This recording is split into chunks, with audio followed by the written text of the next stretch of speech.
प्यारे साथियों, हम इसके पहले हम आपको दो वीडियोस के माध्यम से प्रश्न क्रमांक 1 से 15 तक आज हम आपको प्रश्न क्रमांक 16 के आगे से आपको अध्ययन कराएंगे। प्रश्न क्रमांक 16 में लिखा हुआ है कि समीकरण करनी 2x² प्लस 7x प्लस का 5 करनी 2 बराबर 0 को हल करना है। यहाँ जो समीकरण दिया हुआ है, इस समीकरण को हम ध्यान से देखते हैं। हल करने का तरीका क्या हो, तो इन दोनों का पहले मल्टीप्लाई करते हैं। किसका किसका? करनी 2 का और 5 करनी 2 का मल्टीप्लाई कर लेते हैं। ये 2 और 2 मिलकर के 2 बन जाते हैं। 5 गुणे 2 बराबर 10 हो जाता है। अब 10 के ऐसे गुणनखंड करना है कि गुणा करने में क्या आ जाए? गुणा करने में 10 आ जाए। गुणा करने में 10 आ जाए और जोड़ने घटाने में कितना है? 7 आ जाए। सो 5 दूनी 10, 5 और 2 7। अब हम इसको जो है ना ऐसा कुछ लिख देंगे। इसको किसको क्या लिखेंगे? 5 और 2 7 लिख सकते हैं। इसके फिर गुणनखंड करेंगे। एक जोड़ा ये बनाया है और एक जोड़ा ये बनाया। इन दोनों में से कुछ कॉमन निकालेंगे। जैसे कॉमन निकलेगा तो करनी 2 कॉमन आ गया। करनी 2 x बचेगा कितना? x प्लस का करनी 2। यहां से यदि हम देखते हैं तो यहाँ पे भी आप निकालेंगे 5, ये वाला 5 और ये वाला 5 निकल जाएगा। बचेगा कितना आपके पास? ये आपके पास x करनी दोगे। एक बार इसको और इसको दोनों को कॉमन निकाल लेंगे। जो बचेगा वो x करनी 2x प्लस का 5 बचेगा। अब आप इसे एक बार इसको 0, एक बार इसको 0, एक बार इसको 0 करेंगे, एक बार इसको 0 करेंगे। जब इसको 0 करेंगे तो करनी 2 उधर जाएगा तो माइनस का हो जाएगा। इधर आपका ये दूसरा आंसर आ जाएगा। इस प्रकार से हम कह पाएंगे कि हमारे 2 आंसर होंगे। प्रश्न क्रमांक 16 का अथवा द्विघात समीकरण के एक्स ब्रैकेट में x माइनस 2 प्लस का 6 में k का मान ज्ञात करना, जबकि समीकरण के मूल कैसे बराबर है। अरे भाई, इस समीकरण को हल करेंगे, इसके साथ इसका मल्टीप्लाई करेंगे तो kx² बन जाएगा। kx का 2 के साथ मल्टीप्लाई करेंगे माइनस का 2kx प्लस का 6 इक्वल टू 0 बन जाएगा। यहाँ पे तुलना करेंगे, a बराबर कितना हो जाएगा? ये a बराबर k बन जाएगा। b बराबर कितना हो जाएगा? माइनस का 2k हो जाएगा। और c बराबर कितना हो जाएगा? ये 6 हो जाएगा। चूंकि दोनों मूल कैसे हैं? बराबर है, अतः विविक्त कर का मान कितना हो जाएगा? इक्वल टू 0 होगा। हम इसे जो है ना हल करेंगे। हल करने में इसका b², ये b का स्क्वायर माइनस का 4ac मान रख देंगे। और अब इसका स्क्वायर करेंगे कितना हो जाएगा? 4k² माइनस का 24k। क्योंकि मूल बराबर है, मूल बराबर में क्या हो जाता है? वियुक्त करके हो तो 0। अतः इसको 0 डाल करके इसमें से कुछ कॉमन निकाल लेंगे। कितना कॉमन निकल रहा है? 4k। एक बार ये 0, एक बार ये 0, दोनों को हम 0 करेंगे और इसके बाद इसको हल करने का प्रयास करेंगे तो k बराबर कितना आ जाएगा? k बराबर एक बार 0 हो जाएगा। k बराबर एक बार 0 होगा और एक बार क्या हो जाएगा? 6। क्यों? क्योंकि k माइनस का 6 बराबर 0, तो k बराबर कितना हो जाएगा? 6 हो जाएगा। और एक बार तो k आपका अपने आप 0 था, अतः कितना हो जाएगा? k बराबर 0 होगा। और k बराबर कितना होगा? 6 होगा। क्योंकि यहाँ पर 0 रखने पर यह संभव नहीं है, अतः k बराबर कितना होगा? सही मान कितना होगा? सही मान कितना होगा आपके पास? 6 होगा। 2 अंकों वाली 7 से विभाज्य संख्याएं कितनी? 2 अंकों वाली यदि बात करते हैं तो हमारे पास है 2 अंकों में सबसे स्टार्टिंग 7, 14, तो 2 अंकों में हमारे पास जो संख्या हो जाएगी वो कौन सी होगी? 14 होगी। तो हम यहाँ पे स्टार्ट करेंगे। तो 14, 21, 7 के टेबल में देखेंगे 7 दूनी 14, 7 के 21, 7 चौको 28, 7 पन्नों 35। और इस प्रकार से यदि हम आगे बढ़ते हैं तो कितना आ जाएगा? 98 आपकी आखिरी संख्या होगी 2 अंकों वाली। अर्थात a बराबर कितना मिल गया है? a बराबर 14 मिल गया है। d बराबर निकालते तो कितना हो जाएगा? 21 माइनस का 14 बराबर 7 आ जाएगा। ऐसी स्थिति में हमें क्या निकालना है? अंतिम पद कितना है? nवां पद। माना nवां पद कितना है? 98 है। तो n का मान ज्ञात करना है। n का मान जब ज्ञात करना तो हम आसानी से देख सकते हैं। सो tn बराबर कितना होता है? tn का जो सूत्र होता है वो होता है, क्या होता है? a प्लस का n माइनस का 1 इंटू डी के। ये कितना है? 98 है। यहाँ पे a का मान कितना था? 14 था। 1 इंटू डी, डी कितना था? 7 था। और ये कितना हो जाएगा? 98 हो जाएगा। n माइनस का 1 बराबर और गुणे 7 बराबर कितना हो जाएगा? 98 माइनस का 14 के घटा देंगे कितना बचेगा? 84 आ जाएगा। और 84 में आपके पास n माइनस का 1, ये वाला 7 नीचे चला जाएगा तो 7 का भाग दे दिया, कितना आ जाएगा? 12। और तो n बराबर कितना हो जाएगा? हो जाएगा 12 प्लस का 1 बराबर 13 के। अतः हम कह पाएंगे कि हमारे पास n बराबर कितना होगा? अतः पदों की संख्या कितनी हो जाएगी? 13 होगी। तो हम कह पाएंगे कि अर्थात 2 अंकों की 7 से विभाज्य संख्या कितनी होंगी? 13 होगी। 7, 13, 19, 205 में से पदों की संख्या ज्ञात करना। सीरीज मिली हुई है आपके पास, देख पा रहे हैं। ए बराबर आपके पास 7 कहलाएगा। डी का मान आप इसमें से इसको माइनस कर देंगे तो आपके पास 6 आ जाएगा। अंतिम पद बात करते हैं तो कितना हो जाएगा? 205 होगा। अब एनवें पद का सूत्र लगाएंगे। एनवें पद का सूत्र क्या होता है? A plus N minus 1 into D बराबर 205 के। ए का मान 7, डी का मान 6। इस 7 को आप उधर ले जाएंगे तो माइनस में हो जाएगा, घटा देंगे कितना जाएगा? 198। और इसके बाद अब आप इसको क्या करेंगे? भाग दे देंगे। 6 आप भाग देंगे तब कितना हो जाएगा? ये आपके पास 33 हो जाएगा। एक इधर से इधर चला जाएगा और इस प्रकार से आपका आंसर कितना हो जाएगा? 34 होगा। तब हम कह पाएंगे कि समांतर श्रेणी के पदों की संख्या कितनी हो जाएगी? 34 होगी। में पी एस बराबर एस क्यू दिया हुआ है, पी एस बटे एस क्यू, और यहाँ पे कितना है? पी टी बटे टी आर। ये दोनों क्या है? अनुपातिक है। ये जब दोनों बराबर अनुपात बराबर होते हैं तो निश्चित रूप से ये और ये कैसे होते हैं? समांतर होते हैं। जो दिया गया है वो लिख देंगे, क्योंकि दोनों इस ये अनुपात बराबर थे, अतः ये दोनों भुजाएं कैसी होंगी? समांतर होंगी। कौन सी प्रमेय से? थेल्स प्रमेय के विलोम से। क्योंकि ये दोनों कोण समांतर है तो मैं आपको ऊपर चित्र बता चुका हूँ। चित्र क्या था मेरे पास? जैसा कि यहाँ दिखाया गया था कि ये वाला कोण इसके बराबर हो जाएगा। क्यों? क्योंकि ये संगत कोण है। और जबकि ये वाला कोण और ये वाला कोण दोनों कैसे हैं? ये दिए गए हैं, अतः जो है ना क्या हो जाएंगे? ये दोनों कोण आपस में बराबर हो जाएंगे। तब हम कह पाएंगे कि ये जब सम्मुख कोण बराबर है तो उनकी सम्मुख भुजाएं भी बराबर होती हैं। तो हम कह पाएंगे कि यह एक क्या है? समद्विबाहु त्रिभुज होगा। ए डी बटे बी डी बराबर ए ई बटे ई सी। ये कौन सी प्रमेय थी? थेल्स प्रमेय थी। हम इसमें दोनों और एक जोड़ देंगे और इसके बाद इसको हल करने का प्रयास करते हैं, देखते हैं कैसे। ये सब मैं आपको यहाँ तक बता चुका हूँ। थेल्स प्रमेय है, इनको पलट देंगे। जैसे हम इनको पलटेंगे, अभी अभी क्या लिखा था? ए डी अपॉन डी भी था, इसको पलट देंगे तो पलटने पे ये आ गया है। दोनों और एक जोड़ दिया है। दोनों और क्या जोड़ा है? एक जोड़ा है। लघुत्तम ले लिया है तो आपके पास ये वाला स्टेप आ गया है। ए डी बटे डी, ए डी प्लस का डी बी, तो ये दोनों मिलकर के प्लस हो जाएंगे। ए बी बटे ए डी, क्योंकि चित्र में आपको बता चुका हूँ, ये प्लस ये बराबर ये प्लस ये, अर्थात कितना हो जाएगा? A D plus D B पूरा मिलकर के बन जाएगा, ए बी बन जाएगा। तो ये ए बी, और इसको पुनः पलट देंगे तो हमारे पास ये सिद्ध हो जाएगा। कीजिए कि वृत्त के किसी एक बिंदु पर स्पर्श रेखा किसी त्रिज्या पर लंब होती है। अब जब त्रिज्या पर लंब होती, दिया गया है कि एक वृत्त का केंद्र था, उसका एक स्पर्श रेखा है इस बिंदु पर, जैसा कि चित्र में आपको दिखाया जा रहा है। चित्र में दिखाया गया है ये एक स्पर्श रेखा है। चित्र में क्या दिखाया गया? ये एक स्पर्श रेखा है, ये स्पर्श बिंदु है और ये इसकी त्रिज्या है। सिद्ध करना है तो कुछ नहीं करना है, ये हम इससे किसी अन्य बिंदु से मिला देते हैं और इसको जैसे जैसे पास में आते जाएंगे ये आपके क्या होता है? भुजाएं छोटी होती जाएंगी। तो हम कह पाएंगे कि ये जैसे जैसे कोण, ये कितना कोण हो जाएगा? ये कोण सर्वाधिक कोण कितना हो जाएगा? 90 डिग्री का होगा। अब हम क्या करते हैं? कोई P के अतिरिक्त यदि कोई बिंदु लिया है तो वह बिंदु क्या होगा? धीरे से कोण, कुछ ना कुछ कोण तो आएगा ही। हम इसको देखते जाएंगे कि क्या होगा। ये बिंदु कहाँ होगा? वृत्त के बाहर होगा। वृत्त के बाहर होगा। निश्चित रूप से वह भुजा जो है ना कितनी होगी? वो वाली भुजा ओ क्यू ओ पी से बड़ी होगी। बट इस रेखाखंड सबसे छोटा हो जाएगा और ये इतना छोटा हो जाएगा कि वो 0 के बराबर हो जाएगा। तो हम कह देंगे ये क्या हो जाएगा? ये लंब हो जाएगा। नेक्स्ट,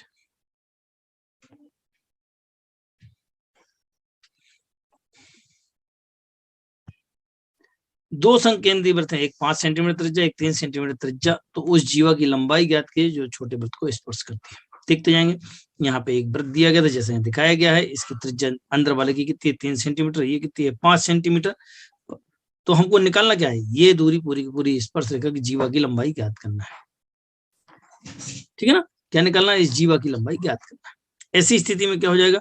पाइथागोरस प्रमेय लगाएंगे और उसके बाद कितना हो जाएगा? 5 का स्क्वायर माइनस 3 का स्क्वायर बराबर कितना बन जाएगा? 4 का स्क्वायर। अर्थात ये कितना हो जाएगा? ये 4 बन जाएगा। 4 का स्क्वायर हो जाएगा तो ये कितना हो जाएगा? 4। तो इसी प्रकार से ये भी 4 और 4 और 4 मिलकर के पूरा कितना बन जाएगा? आता है ए बी बराबर कितना हो जाएगा? 8 सेंटीमीटर होगा। अब हम इसे थोड़ा सा विस्तार से समझने का प्रयास करते हैं। देखते हैं कैसे। जैसा कि हम आपको पहले समझा चुके हैं कि ये जो है ना ओपी छोटे वृत्त की त्रिज्या है, त्रिज्या है तो ये क्या होती है, लंब होती है, लंब होती है तो पाइथागोरस प्रमेय का हम उपयोग करेंगे, जैसा कि मैं आपको बता चुका हूँ। पाइथागोरस प्रमेय का उपयोग करके यहाँ पे हम 5 का स्क्वायर 3 का स्क्वायर कितना आ जाएगा 16, अर्थात ये कितना हो गया 4। जब चित्र में मैं आपको बता चुका हूँ कि ये कितना होगा, ये 4 है, ये 4 है, तो उसका दुगुना कर देंगे तो 4 दूनी 8, तो ये पूरी त्रिज्या जीवा कितनी हो जाएगी 8 सेंटीमीटर की जिब्बा।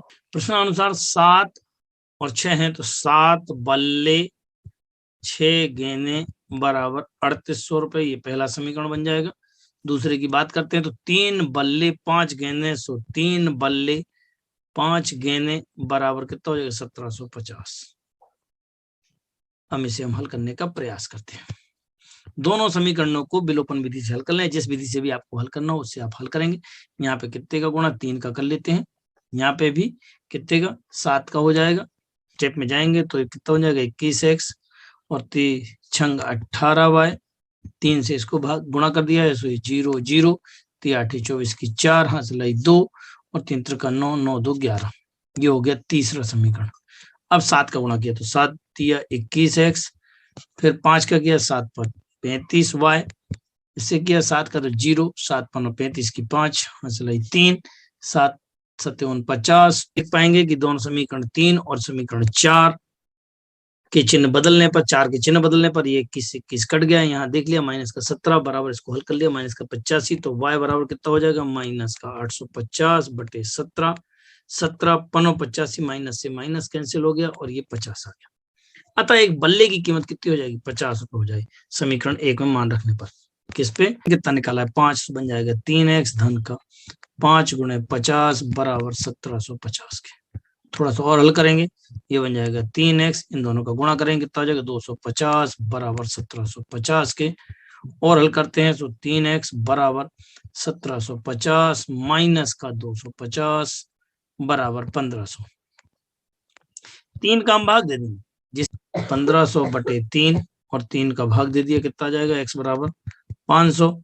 अतः एक बैट की कीमत 500 और एक गेंद की कीमत 50 रुपए होगी। P के किस मान के लिए निम्न समीकरणों का एक अद्वितीय हल होगा। हमें जो समीकरण दिए, ये समीकरण 1 कहलाएगा और ये समीकरण 2 कहलाएगा। इन दोनों के लिए अद्वितीय हल के लिए कंडीशन होती है a1/b2 not equal to b1/b2।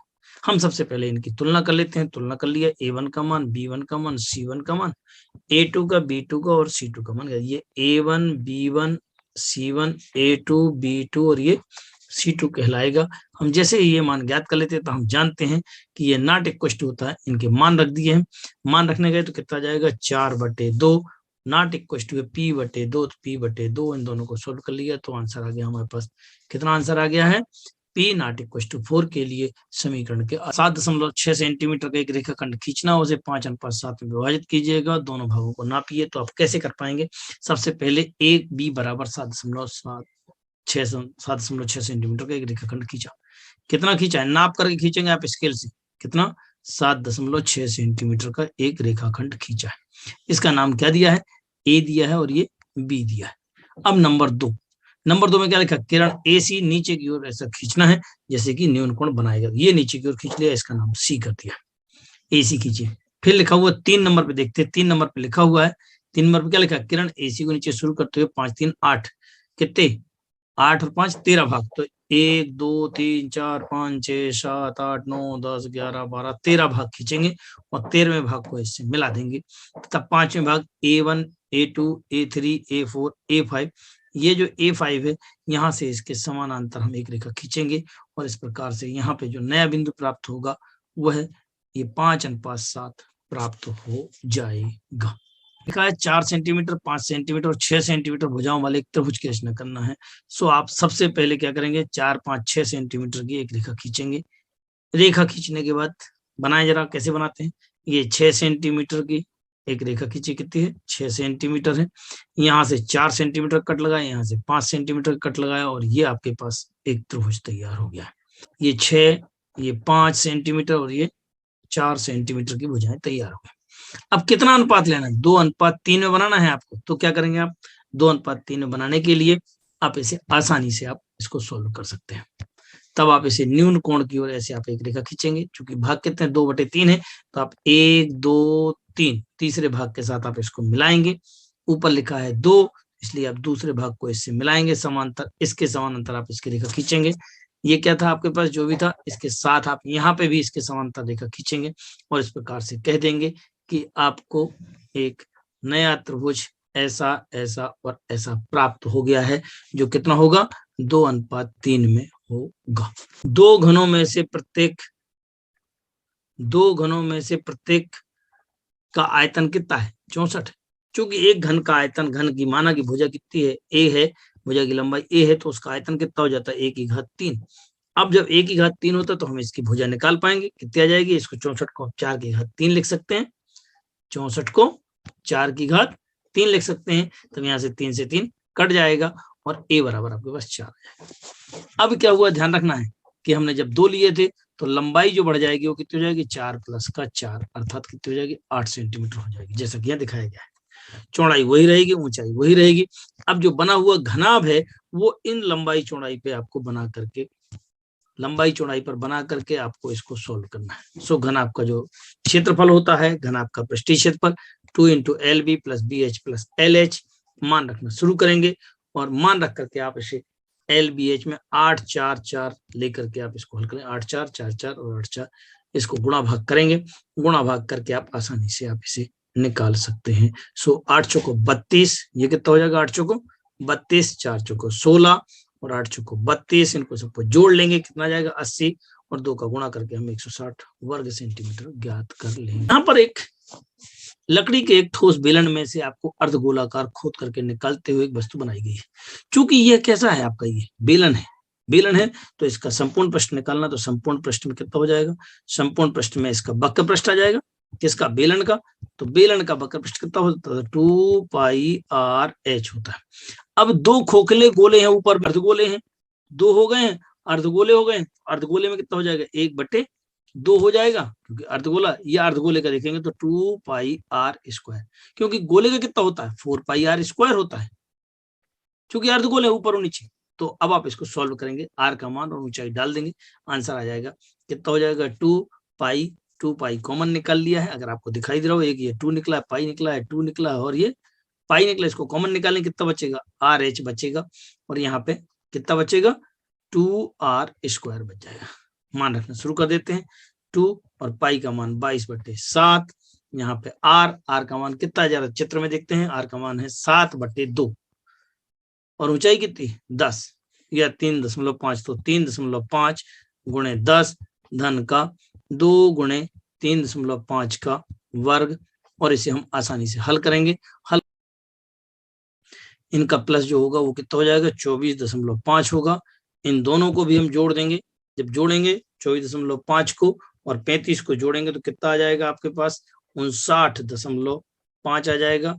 और इधर जो आपका चल रहा था वो कितना था, 2 × 22/7, इन सबका गुणा कर लेंगे, कितना, 59.5 में 2 अर्थात गुणे 22 दूनी 44, तो ये हो जाएगा 1564.5 बटे कितना, 7 और 7 का भाग देंगे तो आंसर कितना आ जाएगा आपके पास, देखते हैं, 244.5 और वर्ग सेंटीमीटर आपका आंसर आ जाएगा। 23 में अध्ययन करते हैं। 23 में क्या लिखा है, 35 शहरों की साक्षरता प्रतिशत में दर्शाई गई है, कितने हैं, ये 3, एक 35 से 45 में 3 है, 10 है, 11 है, 8 है, और इनको हम खड़ी लाइनों में लिख देते हैं। देख लीजिएगा, ये लाइन जो है आपकी, ये पूरी लाइन मैंने ऐसी लिख दी है, यहाँ से 3, 10, 11, 8, 9 ये हमने इस प्रकार से लिख दिए हैं। तो इन दोनों को जोड़ करके 2 का भाग देते हैं, किसको, 45 धन 55/2, ये बन गया आपके पास 100/2 बराबर कितना जाएगा, 50। ये देखिए, अगर हम इन दोनों को भी जोड़ दें और 2 का भाग दे दें तो 60 आ जाएगा। इन दोनों को जोड़ेंगे, 2 का भाग देंगे तो आपके पास 70 आएगा कुल मिलाकर के। अगर आप ध्यान दें तो किसी एक को तो आप कर लेंगे, लेकिन यहाँ पर कितने कितने का अंतराल दिख रहा है आपको मेरे बार बार उंगली पे, कि आपको यहाँ अंतराल 10-10 का है, तो यहाँ 50, 60, 70, 80, 90 आप कर सकते हैं। इनमें से किसी बीच वाले नंबर को आप यहाँ पर 70 को आप मान लेंगे 0, ऊपर वाले में जाएंगे तो 70 को घटाना रहता हर एक में, तो 50 में से 70 घटाया 20 आ गया, 50 में से 60 घटाया 10 आ गया। इस प्रकार से हम यहाँ पे आसानी से आप ज्ञात कर सकते हैं। कॉमन निकालेंगे तो कितना बचेगा, 10 में 2 का भाग, 10 का भाग देंगे, 10 का भाग देंगे, 10 का भाग देंगे, 10 का भाग देंगे, तो आपके पास माइनस का 2, 1, 0 और अर्थात कुल मिला के ये शॉर्टकट विधि है, लघुरीति विधि है। इसमें बीच वाले नंबर को 0 और ऊपर 1, 2, 3, नीचे भी 1, 2, 3, ऊपर ऋणात्मक और नीचे धनात्मक चिन्ह लिख दिए जाते हैं। अब ऐसी स्थिति में अगर 3 का -2 के साथ एफ और यू निकालना है, फिर इसके बाद 10 का 1 के साथ में, इसके बाद 11 का 0 के साथ में, आप देखते जाए मेरे चिन्हों को, आप 8 का 1 8 एकम 8 और 3 दूनी 6, इन सबको जोड़ लेंगे, 8 6 14 और इधर कितने हो गए 16, आंसर आ गया -2, जबकि यहाँ हमने सबको जोड़ रखा था, कितना आया 35। सूत्र हमारे पास है a + sigma F you upon sigma F into H के। ए का मान कितना है 70, कौन सा ये था। अब आप आसानी से यहाँ पर आप इसको हल कर सकते हैं, तब आपने यहाँ 70 लिख दिया है। यहाँ पे एफ यू का मान कितना निकाला -2, तो -2 बटे 35 गुणे 10, इनको हल कर लेंगे गुणा भाग करके और आप आंसर निकालेंगे 69.43, आपका ये कंप्लीट आंसर होगा। बहुलक, बहुलक का मतलब हो तो जो सर्वाधिक आवृत्ति होती है उसे हम बहुलक कहते हैं। तो 6, 11, 23 ये वाली आपको सर्वाधिक आवृत्ति दिख रही है। यहाँ पे इसके मान निकालते समय इसको F0, इसको F1, इसको F2 कहते हैं, यहाँ इसको L1, इसको L2 कहते हैं। जैसा कि मैंने बिल्कुल यहाँ समझा दिया सब कुछ। अब आप इसमें सूत्रों में मान रखने का प्रयास करेंगे। जब सूत्र में मान रखेंगे थोड़ा सा, तो आप देख पाएंगे कि क्या हो रहा है। यहाँ पे सूत्र रखेंगे, सूत्र क्या था मेरे पास, L प्लस का F1 माइनस का F0 अपॉन में कितना है 2F1 माइनस का F0 और F2 इंटू एच के। मान रखना शुरू करेंगे। F1 का मान कितना था 23, यहाँ से दिख रहा है आपको, यहाँ से दिख रहा है 23, 23 उठा लाएंगे। F0 का मान कितना था मेरे पास 21, 21 लिख देंगे, ठीक है। अब इसके बाद यहाँ पे कितना हो जाएगा, इन सब के मान रखेंगे 2 इंटू F1 माइनस का F0 F2 गुणे 10 के, इन सबको हल कर लेंगे गुणा भाग करने के बाद, और आंसर कितना हो जाएगा, आंसर आप आसानी से देख पाएंगे कि आपके पास आंसर कितना होगा 36.8 वर्ष लगभग होगा। हमने आपको ये वीडियो बहुत अच्छी तरह समझाने का प्रयास किया है। संभावना है कि आपको बहुत अच्छा समझ में आया होगा। जिन्होंने अभी भी हमारा चैनल सब्सक्राइब नहीं किया है वह जरूर सब्सक्राइब कर लेवें। सहयोग के लिए धन्यवाद। ज्यादा से ज्यादा लोगों को शेयर करें।